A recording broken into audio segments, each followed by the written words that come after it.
എൻ്റെ തറവാടും കാര്യങ്ങളൊക്കെ അപ്പോഴാണ്. ഞാൻ ഇവിടെ വണ്ടി വെച്ചൊക്കെ ഇവരുടെയൊക്കെ അടുത്ത് ഇപ്പോൾ അനിയനെ വന്നു. ഞാൻ മാമ്പാട് കൊടുക്കാൻ വേണ്ടി വന്നു. നേരത്തെ ഇവിടെ ഒന്ന് വണ്ടി വെച്ച് വരെ വന്നപ്പോഴേ കൊടുത്തു വിട്ടു. ചിരി വരാറുണ്ടോ ഈ പാടത്ത് ഇങ്ങനെ നടന്നു പോകുമ്പോൾ? ശരിയല്ലേ, സകലാവും ദയനീയതയും തോന്നാറുണ്ട്. അങ്ങനെ തോന്നാറുണ്ട്. ഈ 8 കോടി രൂപയുടെ പാടത്തേക്കൂടെ നോക്കുമ്പോൾ 8 കോടി രൂപ മുടക്കി ഈ പാടത്തേക്കൂടെ ഇങ്ങനെ നടന്നു പോകുമ്പം എത്ര വർഷമായിട്ട് ഇങ്ങനെ നടന്നു പോകാൻ തുടങ്ങിയിട്ട്? ഇതിപ്പോൾ ഒരു 3-4 വർഷമായി. അതെ അല്ലേ? കൃത്യം പണിതെന്നാണെന്ന് കൃത്യം ഓർമ്മയില്ല. അപ്പോൾ ഇവരൊക്കെ ഓർക്കാറുണ്ട്, ജോസ് കെ മാണിനെയും അതുപോലെ തന്നെ ഇവിടെയുള്ള കാപ്പൻ സാറിനൊക്കെ ഓർക്കാറുണ്ടോ? മനസ്സിൽ ഓർത്തുകൊണ്ടാണോ പോകുന്നത്? അവരെ ഓർക്ക് ഇവരെന്നെ ഇത് ചെയ്യാത്തതെന്ന് ഓർക്കുന്നുണ്ട്. അത് ഓർക്കുന്നുണ്ടല്ലേ? ഇനിയിപ്പോൾ അവർ ചെയ്യാത്തതുകൊണ്ട് ഇനി മനു ചെയ്യൂടാ, അല്ല ഷോൺ ജോർജ് ചെയ്യുമായിരിക്കും ചിലപ്പോൾ. District news Kerala. എല്ലാവരും വേണ്ടേ? ഏത് പാർട്ടിയാണെങ്കിലും ഏത് രാഷ്ട്രീയ പാർട്ടി എറിയുന്ന ആട് വന്നാണോ അതല്ലേ ആഗ്രഹമുള്ളൂ. അല്ലാതെ നമുക്ക് ഏത് പാർട്ടി വന്നാലും ആര് ഭരിച്ചാലും കുഴപ്പമില്ല. ആര് ഭരിച്ചാലും കുഴപ്പമില്ല. പല ഭരിക്കുന്നത് എന്തിനാ? നാട് നന്നാക്കാൻ വേണ്ടി ഭരിക്കാനല്ലേ നമ്മൾ വോട്ട് ചെയ്യുന്നത്. മോഹന വാഗ്ദാനങ്ങൾ മാത്രം വാഗ്ദാനം തന്നിട്ട് കേൾക്കാൻ ഒട്ടും താല്പര്യമില്ല. വാഗ്ദാനം മാത്രം അല്ല. എല്ലാവരും പറയും ഞങ്ങൾ അടുത്ത പ്രാവശ്യം ജയിക്കുമ്പോൾ ചെയ്യാം, അടുത്ത പ്രാവശ്യം ചെയ്യും. ആര് ഇപ്പോൾ കാപ്പൻ സാറ് ജയിക്കാൻ വേണ്ടി പുള്ളി ജയിച്ചപ്പോഴും ഇത് ചെയ്യാനാണ് ചെയ്തില്ല. അപ്പം അടുത്ത നേരം ജോസ് കെ മാണി തുറന്ന് ചെയ്യാമെന്ന് പറയുന്നു. ഇതുവരെ ഇനിയിപ്പോൾ ജയിച്ചാൽ അറിയാം, ആര് ജയിച്ചാലും ചെയ്യുമെന്നൊന്നും പറയാൻ പറ്റില്ല. പുള്ളി 6 വർഷമായില്ല മരിച്ചിട്ട്. അല്ല, മരിച്ചു പോയിട്ട് മകനായിട്ട് ചെയ്യാറുന്നല്ലോ. ആണെങ്കിൽ താല്പര്യം ഉണ്ടാവുന്നുണ്ട്, ജനങ്ങളെ സംരക്ഷിക്കണം എന്നുള്ള താല്പര്യം ഉണ്ടല്ലേ ചെയ്യാൻ പറ്റുള്ളൂ, അല്ലാതെ നടക്കല്ലോ. നമസ്കാരം. പേരെങ്ങനെയാ? ഈ പാലം എന്താ എങ്ങനെ കിടക്കുന്നത്? അങ്ങനെ സ്ഥലം കുടിക്കുക. ആര് കുടിക്കല? ഉടമസ്ഥൻ. പുള്ളിയുടെ പേരെന്താ? പുള്ളിയുടെ പേര് കറക്റ്റ് അറിയത്തില്ല. ഈ പാലത്തിന് സ്ഥലം കൊടുക്കിയാലെന്ന് അറിഞ്ഞുകൊണ്ടാണ് ഈ പാലം ഇവിടെ അനുവദിച്ച് ഇത്ര കോടികൾ രൂപ മുടക്കി ഇതുപോലെ 10-12 മീറ്റർ വീതിയിൽ പണിത് അങ്ങോട്ട് ആ പറമ്പിലേക്ക് കൊണ്ട് വെച്ചേക്കുന്നേ. ഇവിടെ കടത്തുള്ളതല്ലേ ഇത്? അതെല്ലേ? ഇത് കടത്താ. ജനങ്ങൾ പണ്ട് തൊട്ട് ഇതാണ്ട് ആ കുത്തില്ലേ അവിടെ കടത്തുണ്ടായിരുന്നു. ആ കടത്ത് അവിടെ വീതി കുറവാ വഴി. എത്ര കൊല്ലം മുമ്പ് ഈ പാലം ഇങ്ങനെ പണിത്? ഇത് ശരിക്കാണ് 15 വർഷമായി. ഈ സ്ഥലത്തിന്റെ പേരെന്താ? അതായത് പാല അമ്പലത്തിന്റെ അടുത്ത് പാലായിൽ നിന്ന് ചെട്ടിക്കടവ്. ഈ സ്ഥലത്തിന്റെ പേര് ചെട്ടിക്കടവ്. ഈ സ്ഥലത്തിന്റെ പേരെന്താ? ചെട്ടിക്കടവ്. ഇതാരാ ഈ ഫണ്ട് അനുവദിച്ചെന്നറിയാവോ? അത് കറക്റ്റ് മാണിസാറായിരുന്നു. മാണിസാർ മരിച്ചു പോയപ്പം മോനതായിട്ട് ചെയ്തു കൊടുക്കാനുള്ള ഉത്തരവാദിത്തമായിരുന്നു. ഇവിടെ ഒത്തിരി ജനങ്ങൾ ഇവിടെ താമസിക്കുന്നത്. ഞങ്ങൾ ഇവിടെ വരണമെങ്കിൽ 200 രൂപ ഓട്ടോ കൂലിയാവും. ഇതേ അമ്പലത്തിന്റെ കടന്ന് ഈ വഴി തെളിഞ്ഞു വന്നു കഴിഞ്ഞാലുള്ള പ്രത്യേകതകളൊന്നും പറയാമോ? അറിയാവുന്ന കാര്യങ്ങൾ പറഞ്ഞു. ഒത്തിരി പ്രയോജനമുണ്ട്. ഭരണങ്ങാൻ പള്ളിയിലോട്ട് തീർത്ഥാടനം നടക്കുന്നതാണ്. പിന്നെ പയ്യ, കാഞ്ഞിരപ്പള്ളി, മുണ്ടക്കയം, 12-ാം മൈൽ, പുൻകുന്നൊക്കെ ചടങ്ങുള്ള വഴിയാണ്, പുറക്ക് വഴിയാണ്. അങ്ങനെ സൗകര്യമുണ്ട് എല്ലാം കൊണ്ട്. ഇവിടെ ഒത്തിരി വീടുണ്ടെന്നേ, ഇവിടെ ഒത്തിരി വീടുണ്ട്. ഞങ്ങളിവിടെ വരണമെങ്കിൽ 200 രൂപ. എന്നാൽ ഈ മുരിക്കുമ്പോൾ അമ്പലത്തിൻ്റെ ഏരിയ കടങ്ങി ഞാൻ അടിച്ചു വരണം. ഈ മരങ്ങളൊക്കെ വന്ന് ഈ പാടത്തേര് വന്ന് മൊത്തം തടഞ്ഞത് കാണുന്ന വീടില്ലല്ലോ, അത് റോഡാ. അതല്ലേ? അത് റോഡാ. കണ്ടോ ആ കാണുന്ന വീട്? ആ റോഡാ. അതല്ലേ? അങ്ങോട്ട് അത് നേരത്തെ തൊട്ടുള്ള റോഡാ. കണ്ടോ ആ വീട് കണ്ടോ? അതിൻ്റെ മുന്നേക്കുള്ള റോഡാണ്. ഇത് എവിടെ നിന്നാ കണ്ടിരുന്നുണ്ടോ റോഡ്? ഈ പാലം ആവശ്യത്തിന് ഹൈറ്റിലല്ല പണിതാക്കുന്നതെന്ന് തോന്നല്ലോ. അല്ലെങ്കിൽ ഈ തടിയൊന്നും ഇങ്ങനെ വന്ന് കേൾക്കുമോ? കുട്ടികളെ അവിടെ കടത്തുണ്ടായിരുന്നു. അതല്ലേ? അവിടെ 2 വീടായോണ്ട് കൊടുത്തല്ല ഈ പാലം പണിതെന്നാ തോന്നുന്നത്. അല്ലെങ്കിൽ ഇത്രയും തടി ഇങ്ങനെ വന്ന് കിടക്കുമോ? തടിയെന്ന് കഴിഞ്ഞാൽ ഇവിടെ അമ്പലം ഇവിടെ ഈ സൈഡിൽ നിന്നാ വഴി ഇതിക്കൂട്ട് ആനി ആ കാലത്തിക്കൂട്ട് വെള്ളത്തിന് ഇങ്ങ് പോകുന്നത്. ഇവിടെ തങ്ങി കിടക്കുകയായിരുന്നു. അത് ഇത് 2019 വെള്ളപ്പൊക്കത്തിൽ വന്ന് കയറിയ തടിയല്ലേ? ഈ തടി ഇത്രയും കാലമായിട്ട് ഈ പാലത്തിൽ നിന്ന് മാറ്റാൻ പോലും ആരും തയ്യാറായിട്ടില്ല. എൻ്റെ വഴി കണ്ടോ? മറ്റേ വഴി ഉണ്ടല്ലോ. ഓക്കെ ഏട്ടാ, ഓക്കെ, താങ്ക് യു ഏട്ടാ.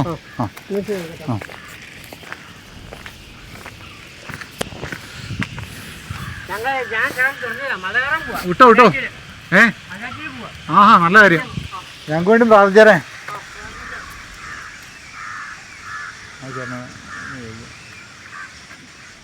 ചേട്ടാ ഈ പ്രദേശവാസിയാണോ?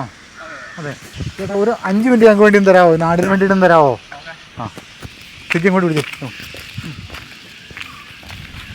ചേട്ടാ പേരെങ്ങനെയാ?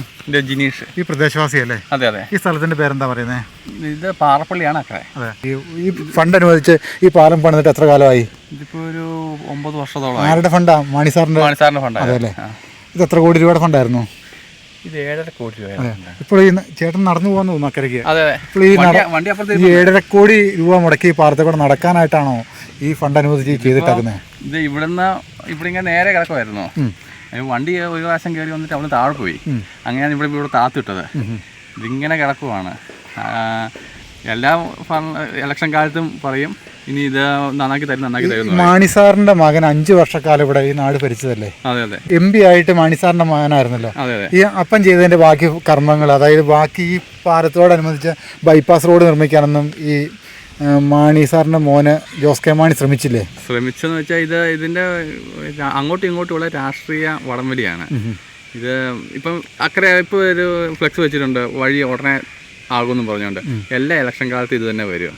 പക്ഷേ പാലമാകും. പഞ്ചായത്ത് ഇലക്ഷനും ആയിരുന്നു ഇത് ഉടനെ ആകും കേട്ടോ എന്ന്. പക്ഷെ പണി നടക്കുന്നില്ല. ഇത് തിരുവനന്തപുരത്ത് നിന്ന് ഇവിടെ ഫണ്ട് വരുന്നുണ്ടെന്നാണ് പറയുന്നത്. പക്ഷേ അത് കോട്ടയം വരെ ആകുന്നുള്ളതാണ്. ബാക്കി ഇങ്ങോട്ട് MP ആയിട്ട് 5 വർഷക്കാലം ഈ നാട് ഭരിച്ച ഈ ജോസ് കെ മാണി നോക്കിയായിരുന്നെങ്കിൽ ഈ പാലത്തിന്റെ ബൈപ്പാസ് കാര്യങ്ങളൊക്കെ സുഖമായിട്ട് നടന്നു പോയനായിരുന്നു. വേണ്ടെന്ന് വെച്ചിട്ടല്ലേ? വേണ്ടെന്ന് വെച്ചിട്ട് വേണ്ടെന്ന് വെച്ച് കഴിഞ്ഞാൽ ഇപ്പം അത് ജോസ് കെ മാണി ഉണ്ടാക്കുവാണെങ്കിൽ ജോസ് കെ മാണിക്ക് പേരായിപ്പോവും, ഇപ്പം കാപ്പൻ ഉണ്ടാക്കുവാണെങ്കിൽ കാപ്പിന് പേരായിപ്പോവും. അതുകൊണ്ട് രണ്ടുപേരും കാപ്പനും വേണ്ടി ശ്രമിക്കാൻ മേലായിരുന്നോ?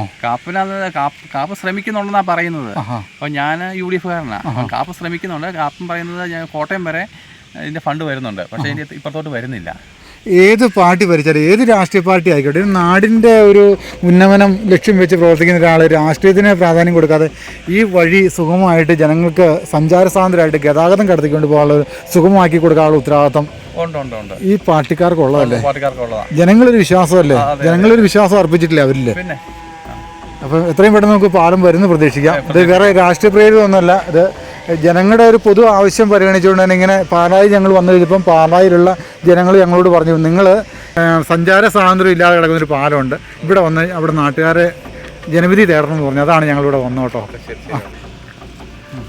ഓക്കെ, താങ്ക് യു ചേട്ടാ. ചേട്ടാ പേരെങ്ങനെയാ? അശോകൻ. എവിടെ താമസിക്കുന്നത്? പാലത്തിന് തൊട്ട് അടുത്ത് തന്നെ. നടന്നു വരേണ്ട ഒരു അവസ്ഥ അത് വളരെ ദയനീയമല്ലേ ചേട്ടാ? പാലായിക്ക് നടന്നു പോകേണ്ട ഒരു അവസ്ഥയാണ് ഇപ്പോൾ എത്തിപ്പെട്ടിരിക്കുന്നത്. എന്താ അങ്ങനെ കാരണം? രാഷ്ട്രീയക്കാരുടെ അനാസ്ഥ. ഇതിന് മാറ്റം വരണ്ടേ? തീർച്ചയായിട്ടും ഇതിന് മാറ്റം വരണം. ഈ ഇലക്ഷനോടനുബന്ധിച്ചല്ല, ഇലക്ഷൻ കഴിഞ്ഞ് കഴിഞ്ഞാലും മാറ്റം വരണം. വന്ന പാർട്ടി ആരാണേലും ഇവിടെ ഒരു പാലം വേണം. പാലം നിർബന്ധമാണ്. പാലം അത്യന്താപേക്ഷിതമാണ്. ഈ പാലത്തിന് ഹൈറ്റ് കുറച്ചാണ് വേണം നടക്കുന്നത്? അല്ല, ശരിയായ ഹൈറ്റില്ല. പിന്നെ ഈ തടി ഇത്രയും വന്ന് ഇവിടെ വന്നത് തടി അടിയിൽ ചെക്കിടാമുണ്ട്. അടിയിൽ നിന്ന് ഈ ചെക്കിടാമുള്ള കാരണം മുകളിൽക്കൂടെയാണ് തടി പോകുന്നത്. അപ്പം വേണ്ട ഹൈറ്റിൽ പണിതായിരുന്നെങ്കിൽ ഇങ്ങനെ തടി വന്ന് അടിയുമായിരുന്നോ? ഇല്ലായിരുന്നു. പുതിയ പാലങ്ങൾ പണിയുന്നിടത്തെങ്കിലും തടി വന്ന് അടിയാ. ഈ പ്രകൃതിയുടെ മൊത്തത്തിലൊരു സ്റ്റഡി നടത്തിയിട്ട് പാലം പണിയായിരുന്നെങ്കിൽ ഇങ്ങനെ ഒരു തടി വന്ന് ഇവിടെ അടിയാലായിരുന്നെന്നാണ് ഞങ്ങളുടെ അനുമാനം. കാരണം എത്ര കോടി രൂപ മുടക്കിയാണല്ലോ. ഒരു മണ്ണിട്ടാണെങ്കിലും യാത്രാ സൗകര്യം ഞങ്ങൾക്ക് ഉണ്ടാക്കി കിട്ടിയാൽ മതിയായിരുന്നു. അതല്ലേ ഞങ്ങൾ ആഗ്രഹിക്കുന്നത്. ഒരു ഓട്ടോ പോലും പോയില്ല. ഒന്നും പോകത്തില്ല. ഇത് തന്നെ അവസ്ഥ. ഓക്കെ ഏട്ടാ, താങ്ക് യു ഏട്ടാ.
ചെറിയ നമ്മൾ കടന്നു പോകുന്ന ഒരു പാലത്തെക്കൂടെയാണ്.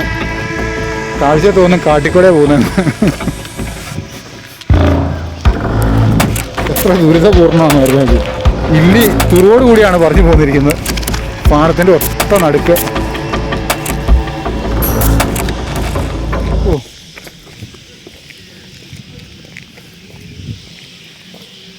ഓ ഇങ്ങനെയല്ല ഇറങ്ങി പോകുന്നേ. വേസ്റ്റ് മാലിന്യം കൊണ്ട് തള്ളാനായിട്ട് മാത്രം ഒരു സ്പേസ്. ഈ പാലത്തിൻ്റെ എൻഡ് വന്ന് നിൽക്കുന്നതാണ്. അപ്പുറത്തേക്ക് കടന്നു പോകാനായിട്ട് യാതൊരു സൗകര്യമില്ലാതെ റബ്ബർത്തോട്ടമാണ്. ഈ പ്രദേശവാസി സ്ഥലം കൊടുക്കാൻ തയ്യാറാണ് എന്നാണ് അറിഞ്ഞത്. പക്ഷേ ഇതിനൊന്നും ഇവർ മെനക്കെടാതെ ജനങ്ങൾക്ക് മോഹന വാഗ്ദാനങ്ങൾ മാത്രം കൊടുത്ത് ഈ നാടിനെ അവരെ സന്തോഷിപ്പിച്ചു എന്നല്ലാതെ ഒന്നും ചെയ്തിട്ടില്ല. അങ്ങോട്ട് നോക്കിക്കഴിഞ്ഞാൽ അറിയാൻ പറ്റും. 2019 ഉരുൾപൊട്ടി വന്ന മുളയില്ലി ഉൾപ്പെടെ എല്ലാ സാധനങ്ങളും, അതായത് ഫോറസ്റ്റിൻ്റെ എല്ലാ സാധനങ്ങളും കിടപ്പുണ്ട്. അടുത്ത് കിടക്കുന്ന ഈ വേസ്റ്റ്, ഈ തടികളൊന്നും മാറ്റാൻ വരെ ഇവിടെ ഇവർ തയ്യാറായിട്ടില്ല. അതുകൂടാതെ ഇവിടെ വന്നിട്ട് വേസ്റ്റ് മാലിന്യം കൊണ്ട് തള്ളാനായിട്ട് ഒരു ഡംപ് ചെയ്യാനായിട്ടുള്ള സ്പോട്ട് ഇവിടെ ഉണ്ടാക്കിയിട്ടുണ്ട്. ഇതിൽ ഇറങ്ങിപ്പോകുന്ന ഇതിലെയാണ്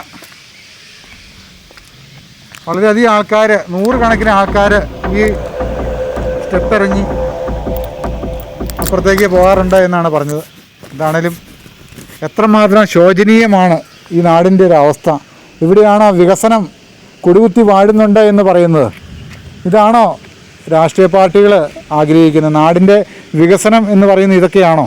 ഏത് പാർട്ടിയാണേലും ഭരണരംഗത്ത് കടന്നു വരട്ടെ, പക്ഷേ രാഷ്ട്രീയ മുന്നേറ്റത്തിനുപരി നാടിൻ്റെ വികസനം കൂടി അവർ പരിഗണിക്കണം. നാട്ടുകാരുടെ ആവശ്യകതകൾ മനസ്സിലാക്കി നാടറിഞ്ഞ്, നാടിൻ്റെ മനസ്സറിഞ്ഞ് പ്രവർത്തിക്കുന്ന ഒരാളായിരിക്കണം നാടിൻ്റെ MP ആണേലും MLA ആണേലും എന്നുകൂടി പറഞ്ഞുകൊണ്ട് നമ്മൾ ഈ വീഡിയോ അവസാനിപ്പിക്കുന്നു.